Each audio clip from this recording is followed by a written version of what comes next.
আসসালামু আলাইকুম। আমরা যারা এখন মেডিকেল সেকেন্ড টাইমের জন্য প্রিপারেশন নিচ্ছি, আমাদের মধ্যে অনেকেই আসলে অফলাইনে এক্সাম দিচ্ছি। অ্যান্ড এটা আমি নিজেও সাজেস্ট করি, আমার ভাই আনাস ফেরদৌস সেও সাজেস্ট করে যে অ্যাজ এ সেকেন্ড টাইমার অফলাইনে এক্সাম দিতে পারলে ভালো। কারণ কি? কারণ তুমি একটা কন্টিনিউয়াস প্রেশারের মধ্যে থাকবা, অ্যান্ড এই কন্টিনিউয়াস প্রেশারে থাকার কারণে তোমার কিন্তু রেগুলারিটি যেটা আছে এটা মেনটেন হবে। এখন কথা হচ্ছে, আমরা যখন অফলাইনে এক্সাম দিতে যাই, সেকেন্ড টাইমার এক্সাম ব্যাচে ঢুকি, তখন আমরা দেখতে পাবো যে আমাদের এক্সামগুলো হচ্ছে সর্বোচ্চ 50 মার্কের। এখন এই 50 মার্কের মধ্যে আবার 5 থেকে 10 মার্ক ইংলিশ জিকে থাকে। এখন তুমি আমাকে একটা কথা বলো তো, তুমি একটা চ্যাপ্টার খুব ভালোভাবে পড়লা, এরপর যদি তুমি ওই চ্যাপ্টারের উপর টোটাল 40 থেকে 45টা এমসিকিউ এর উপর একটা এক্সাম দাও, যেহেতু আমার 5 মার্ক অথবা 10 মার্ক ইংলিশ জিকে থাকে, তাহলে সেটা কি এনাফ? কখনো কিন্তু এনাফ না। সো এই জন্য আমি একটা কাজ করতাম, আমি সুন্দর মতন অফলাইনে এক্সাম দিতাম, তারপর বাসায় আসে ওই চ্যাপ্টারের উপর যতগুলো অনলাইনে এক্সাম অ্যাটেন্ড করা যায় আমি সবগুলোতে বসতাম। কারণটা কি? কারণ একটা চ্যাপ্টার পড়ার পর আমি যত বেশি এক্সাম দিতে পারবো, তত বেশি কিন্তু আমি আমার ভুলগুলা ফাইন্ড আউট করতে পারবো। এখন আমি যখন ভুলগুলা ফাইন্ড আউট করতে পারতেছি যে আমার কোথায় দুর্বলতা আছে, আমি কোথায় ভুল করতেছি বা কেন করতেছি, এগুলো আমি বইয়ের মধ্যে একটু দাগায় রাখতেছি, তখন কিন্তু ওই চ্যাপ্টারটার উপর আমার 100% প্রিপারেশন হচ্ছে। অ্যান্ড যখন ওই চ্যাপ্টার থেকে এরপরে প্রশ্ন আসতেছে, আমার কিন্তু আর ভুল করার সম্ভাবনা থাকে না। কারণ যেগুলো আমি পারতেছি সেগুলো তো আমি এমনি পারতেছি।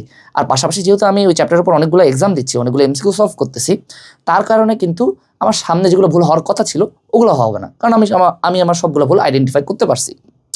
সো এই জন্য অবশ্যই অফলাইনে যদি এক্সাম দাও ভালো, বাট এটা আসলে এনাফ না।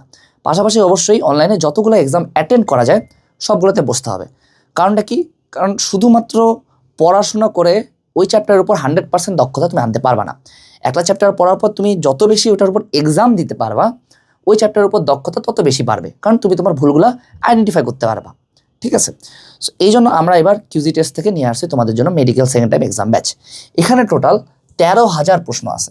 এখন তুমি আমাকে একটা কথা বলো, তুমি যদি মেডিকেল ভর্তি পরীক্ষার জন্য 13,000 প্রশ্ন সলভ করে যাও, অ্যান্ড ওখানে কী কী ভুল করতেছো ওগুলো মার্ক করে রাখো, অ্যান্ড তুমি যদি এই 13,000 প্রশ্ন খুব ভালোভাবে সলভ করার পর এই 13,000 প্রশ্নের উপর আর যদি ভুল না করো, তোমার কি আর কিছু বাকি থাকে? আর কিন্তু কিছু বাকি থাকে না। সো অবশ্যই অফলাইনে যদি এক্সাম দাও খুব ভালো কথা, আসে অনলাইনে এক্সাম দিবা। অ্যান্ড এখানে চ্যাপ্টার ওয়াইজ এক্সাম আছে, পেপার ওয়াইজ এক্সাম আছে, সাবজেক্ট ওয়াইজ এক্সামও আছে। ইভেন এখানে টোটাল পরীক্ষার সেট কয়টা আছে? 380টা। সো বলা যায় যে তুমি যখন অফলাইনের সাথে অনলাইন মিক্স করে এক্সাম দিবা, অফলাইনের চ্যাপ্টারটা পড়ে গেলা, অফলাইনে এক্সাম দিলা, তারপর সুন্দর মতন বাসায় আসে ওই চ্যাপ্টারের উপর যদি অনলাইনে এক্সাম দাও, তুমি যদি তোমার ভুলগুলো আইডেন্টিফাই করো অ্যান্ড ওই ভুল যদি নেক্সট টাইম না করো, তাহলে কিন্তু তোমার চান্স পাওয়ার সম্ভাবনা অনেক অনেক বেশি বাড়ে যাচ্ছে। কারণ এখানে তুমি টোটাল 13,000 প্রশ্ন সলভ করতেছো, কত বেশি। সো এই জন্য তুমি অবশ্যই অফলাইনে এক্সাম দেওয়ার পাশাপাশি অনলাইনে এক্সাম দিবা। আর এখানে তুমি যদি QG30 এই কুপনটা ইউজ করো, তাহলে তুমি 30% ডিসকাউন্টে এই এক্সাম ব্যাচটা পাবা।